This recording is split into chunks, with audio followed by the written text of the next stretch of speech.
Ah yes, another acclaimed indie darling to get the film boners raging. Shot on location, natural light, in-camera visuals, but this film boner, much like a non-film boner, might leave you just a little bit guilty after engaging with the material at hand. Because I left that theater and realized, wait, they would have had to cut down a lot of trees for this.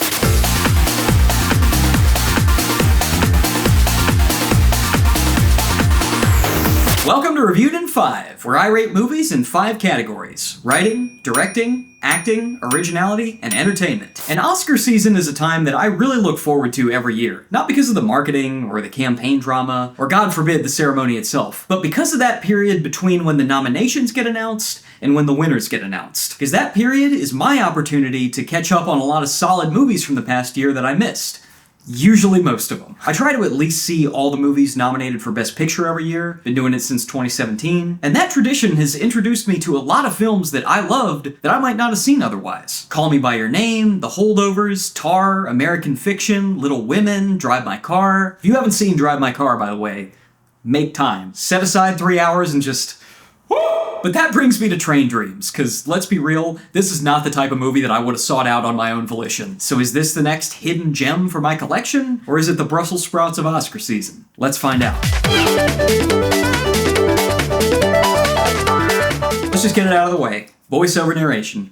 This movie has it. People like to rag on that as lazy storytelling, but it's all contextual, because here it's definitely a positive, and if anybody wants to argue on that, I will fight you. Because look, when you sign up for one of these small indie movies, it can be hard to know just how strange and esoteric of an experience you're gonna get. So getting some narration out the gate was a nice little reassurance that the movie I was watching had commitment to storytelling that's actually comprehensible by humans. I was shocked by how accessible this movie turned out to be. It has that dry, poetic humor that you'd find in a meme forwarded to you by your grandma, and despite the fact that none of the characters are what you'd call intellectuals, the dialogue is whip smart, which keeps even the most uneventful scenes from becoming boring. And whenever Joel Edgerton is by himself, which is a fair amount of the movie too, instead of lapsing into artsy, wordless montage, what do we get? Narration, there to guide us through and keep things moving along. I had the chance to see Clint Bentley and Greg Cuidar win the Writer's Writer Award at Austin Film Festival this past year, and the high level of skill and craftsmanship that won them that is the reason why they were able to succeed in telling a story like this when most other people would fall on their face trying. 4 out of 5.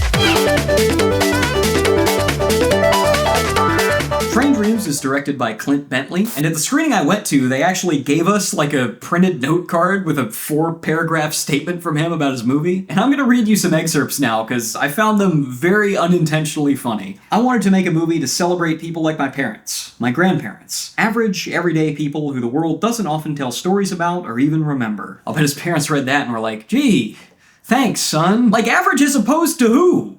You! Bitch, you look like the type of dude to serve me a $7 latte. But, much like the hipster barista of a gentrified cafe, there is an undeniable level of artisanship in his product, no matter how simple it appears at first glance. Like, if y'all ever tried to actually film anything in natural light, with a full-size movie crew no less, I have seen people have anxiety attacks about losing the sun over one scene, much less an entire movie. So the fact that Train Dreams doesn't just look beautiful, but effortlessly beautiful, is a real testament to the crew of people who made it. 4 out of 5.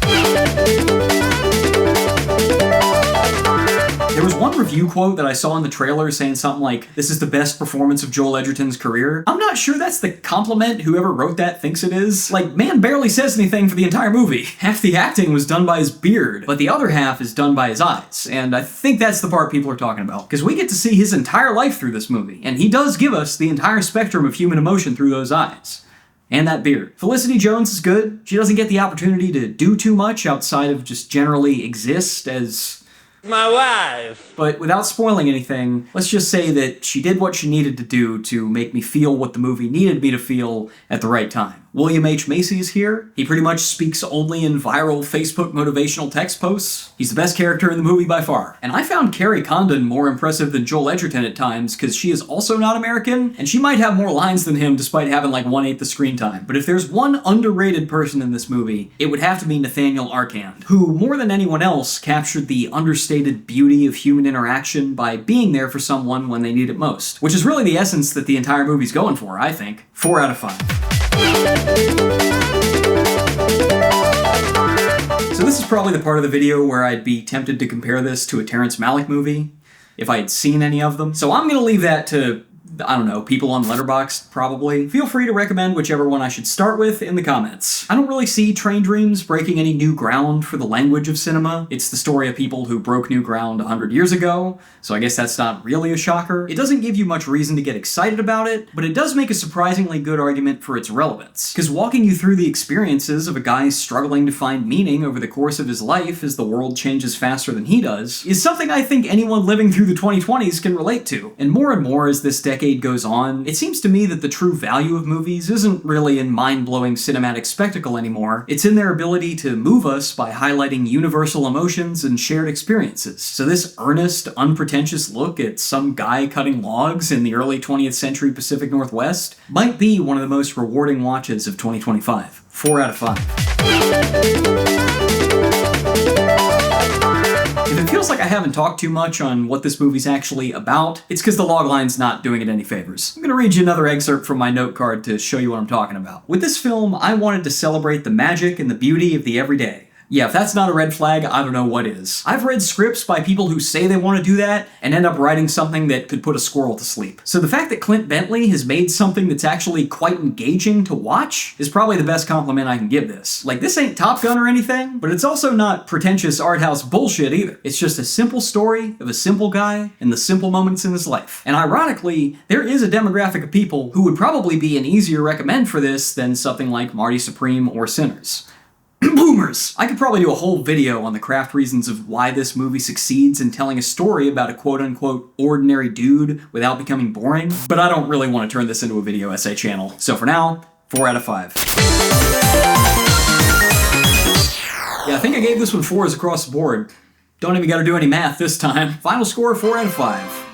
Yeah, check this one out. It's on Netflix, so no reason not to. I don't know if it's gonna win any Oscars, so don't let this one die without any record it was ever here, y'all. I am still in the process of trying to see and review all the movies nominated for Best Picture, so subscribe and follow me on Instagram if you want to catch them too, because I usually post about what showtimes I'm going to. Of course, that's contingent on you also living in LA, but you know. See y'all on the next one. Don't know what it's gonna be, but keep an eye out, because I will post the showtime. Peace out, loggers.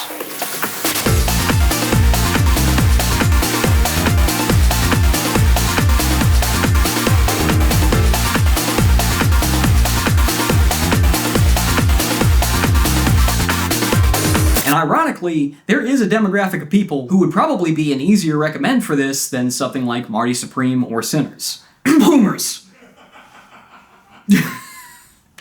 Thank you.